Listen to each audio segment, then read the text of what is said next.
Chapter 17.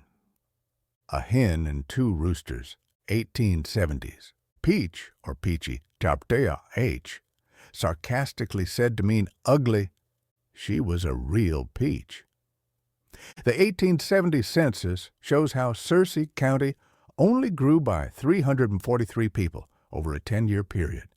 For reasons we have discussed before, many left the area and many died. Even though the reproduction birth rate was very high per family, the net population gain was flat. The climb from the low point of the nation after the Civil War was among some of the slowest in the remote Ozark Hills.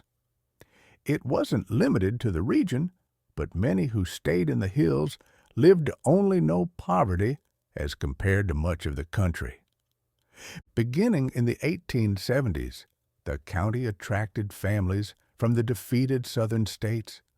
A number of boom towns sprang up in the county prior to the turn of the next century, of which most soon disappeared. Springtown, near Silver Hill, located at Still Spring, began with a government distillery, a blacksmith shop, a steam-powered cotton gin, and several homes. Only a nearby cemetery remains. Some of the area is now part of the Buffalo National River boundary. With its beginning, dated in 1838, one of the oldest settlements in Searcy County is the community of Tomahawk, located on Tomahawk Creek near Pilot Mountain. A succession of grist mills existed there, and then in the 1870s, a cotton gin and a blacksmith shop were added. In 1874, a grocery store and saloon were added, and the name changed to Need More. But when a post office was established, the name returned to Tomahawk once again. In time, because St. Joe is on the railroad, the commerce of Tomahawk faded away.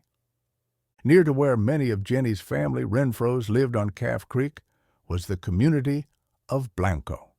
It became home to a complete general store, livery barn, smithy, a school, 2 doctors, and a combination grist mill and flour mill. Although that happened slowly as money was rare, and most folks bartered for goods. Blanco is located a couple miles north of Snowball, on the banks of Calf Creek and southwest of Springtown. The aforementioned towns fell into decline once the railroad came and commerce moved near the tracks. Railroad towns of St. Joe and Gilbert put them out of business. However, the town of Snowball, which was settled by John Campbell in about 1837, prevailed without a railroad. A steam-powered grist mill built there exploded in 1879, killing 4 men. It was rebuilt, and a cotton gin was added.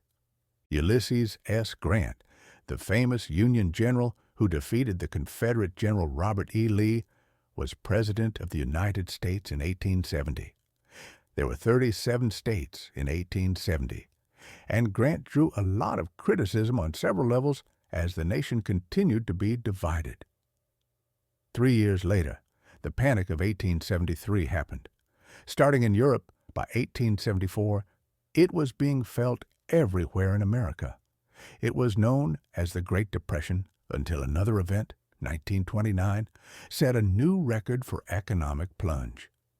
The expansion of railroads, second largest employer next to agriculture, had caused much speculation investment and inflation. The value of silver plummeted in Germany, and the Great Chicago Fire followed by the Great Boston Fire put a strain on banks. Those living in cities with no way to produce necessary food suffered the most.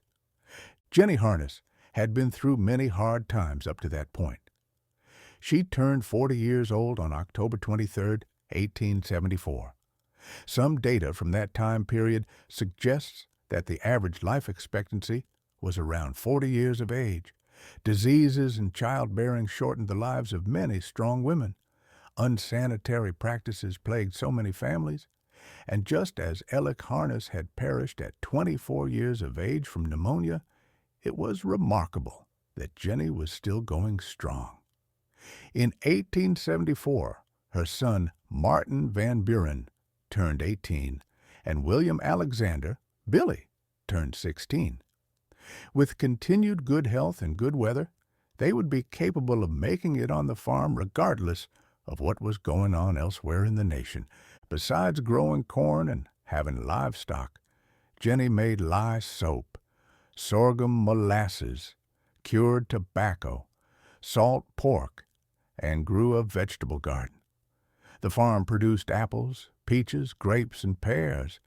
Hard corn was stored for chickens so they could have eggs and meat, as well as feed for the milk cow and mare. After getting the farm and its crops underway, Jenny would need to do some fixing to the old cabin or just start over with a new one. So she decided to relocate the new cabin on higher ground near a small spring branch.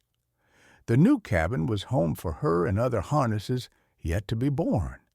It was called the lower house in the future.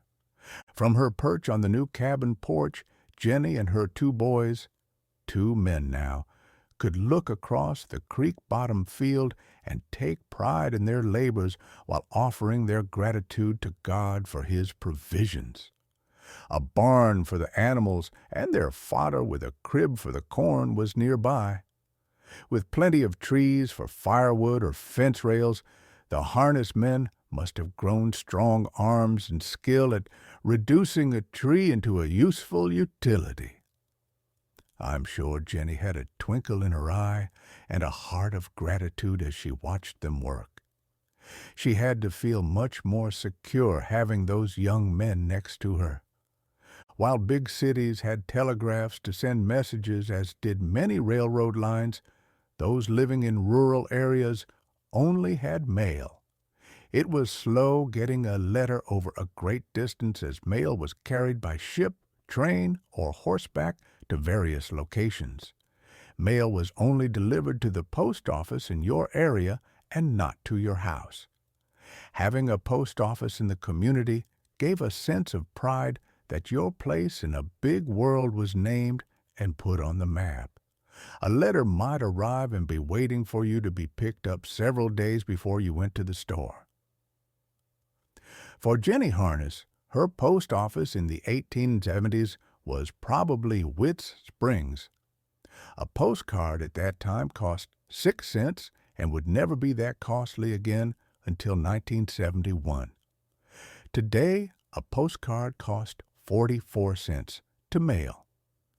To receive a postcard or a letter was a big thing for anyone living in the backwoods. Someone might have to read it to you, since many couldn't read, but what a treat to look at the inked penmanship of the sender with its postage stamp. Because mail was not readily discarded and picture postcards were kept like photographs, old cards and letters are a great source of historic information of past generations. Many folks living at that time had never been far from home, and when they received mail from afar, holding it and thinking about it coming from some distant place made the receiver feel like they held a piece of the sender or the land of its origin. In the 70s, Jenny watched her boys transform into men. For her, the time sped by. For them, it dragged by. Such is the difference in perspective between youth and age.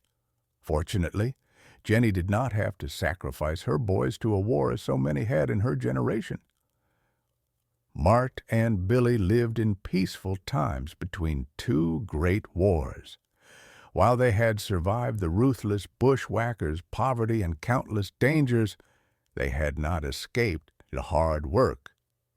With limited opportunities living in the hill country, Jenny knew that someday one or both might want to seek fortune far away from home. Every mother ponders what the future might bring to her offspring. Every farmer wonders what will become of their farm. Will the fruit of your labors be inherited or sold to the highest bidder? The relationship that farmers and ranchers build with their land is not understood by anyone who has never dug its dirt, fell its trees, or listened to their stock smack its produce. What he sees, smells, hears, feels, and prays over creates a bond that is not easily broken. American colonist Patrick Henry was an Adonai, planter, politician, and orator known for declaring to the Second Virginia Convention, "Give me liberty or give me death." He said this about manhood. Adversity toughens manhood, and the characteristic of the good of the great man is not that he has been exempt from the evils of life, but that he has surmounted them. Patrick Henry. A mother prays that her children might grow up beautiful and strong, and to be the kind of people that bring her love and honor her lifelong. Reflection: Jenny and her 2 young men could now be described as one old hen whose roosters helped her scratch.